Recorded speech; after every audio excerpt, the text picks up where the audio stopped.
friends, I'm Corey from Super Kami Guru 9000, and welcome to Star Wars for 100 Days, the ultimate fan countdown to the release of Star Wars: The Force Awakens. Today I'm going to take a look at Chapter 6 of Star Wars Clone Wars, which was a monumental episode for it was the introduction of the Dathomirian Dark Jedi, Asajj Ventress. Chapter 6 of Clone Wars is a real monster mash of an episode because we get to see a lot of different monsters, aliens, and droids fighting each other in gladiatorial combat. The episode opens up with Count Dooku, who's making his way to this planet by the name of Ratatak, where he's met by this one guide who takes him to this underground fighting arena where all of these monsters are throwing down with one another. He's trying to find the next worthy successor to Jango Fett, and unbeknownst to him, sitting right next to him the entire time was his prime candidate, the Dark Jedi herself, Asajj Ventress.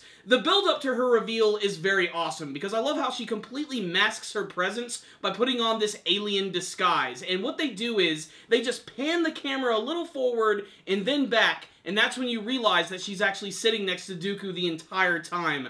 Dooku at first is not all that impressed because he's looking for a warrior, not a spy. And that's when Asajj Ventress decides to jump into combat and fight against a ton of ridiculous aliens. A lot of the aliens, monsters, and droids which appear in this week's episode are certainly going to look familiar to Star Wars fans. There's a Gamorrean guard, which are those green pig guards from Jabba's palace. There's a Nikto, who has these two pair of knives. And there's a couple of droids who have the ability to shoot flames right from their hands, effectively turning them into walking flamethrowers. But there's also all types of weird lizard creatures, a half spider, half Spider-Man, and even a frickin' Wampa from the planet Hoth, which ends up getting its entire body crushed by this giant rock flail, which is used by the ultimate warrior of the arena, who unfortunately does not go unnamed, but really these guys are all just cannon fodder for Asajj Ventress, who simply jumps into the arena, uses her force powers to destroy them by pushing them away and having giant boulders crumble down on top of them, but she actually manages to finish off her final opponent with two of her lightsabers, a green and blue one, which lets us know that she is going to be a dual wielder. After destroying every single person in the arena, Count Dooku is pretty impressed, and she declares herself a Sith. But is she actually a Sith? Well, we're going to have to find out in the next episode. This episode right here was a fantastic introduction to the character of Asajj Ventress, who would go on to become a very famous character in the Star Wars lore. She would have a much more prominent role in the 2008 iteration of the series Star Wars Clone Wars, and would be given a more detailed backstory. But this actually isn't the first time that Asajj Ventress has appeared in the Star Wars universe. She actually appeared earlier that year in a comic book series which actually starred Mace Windu. But she became really popular after the introduction of Clone Wars because we finally got to see her in action with a voice, and she was downright menacing. The best thing about this episode, without a doubt, is just getting to see all of the different aliens and monsters actually fighting each other. They're all completely varied from one another and have their own unique abilities. A lot of them are just using blunt melee weapons, some of them are literally riding on top of giant monsters with big swords, some of them are these weird freaky looking half bug, half droid looking alien creatures which have the ability to shoot flames from their hands.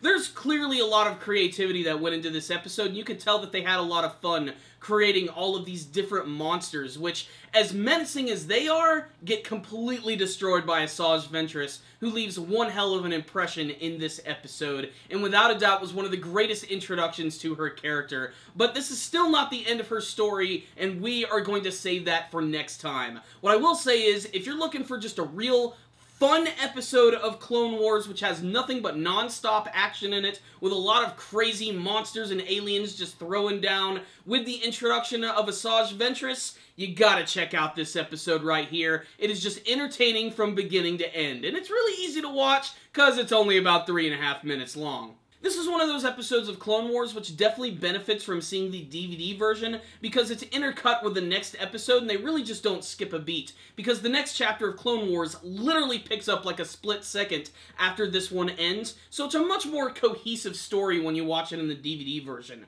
Either way, this series right here continues to be a lot of fun, and this week's episode really plays to the strengths of it. One of my favorite from the entire Clone Wars series. It also just happens to have some fantastic animation from the master himself, Genndy Tartakovsky, who seems like he's really comfortable in the world of Star Wars, and I would love to see him return to the franchise at some point in the future. But I want to hear from you guys. Did you watch Chapter 6 of Clone Wars? What did you think of the introduction of Asajj Ventress? Do you think she's a pretty cool character? Do you have any favorite moments of this character from the series, whether they be from the 2003 Clone Wars or the 2008 version? Please tell me in the comments section below. Thank you guys for watching my video. Make sure to like it, share with your friends, and subscribe to the channel. Thank you guys again for watching, and as always, may the Force be with you.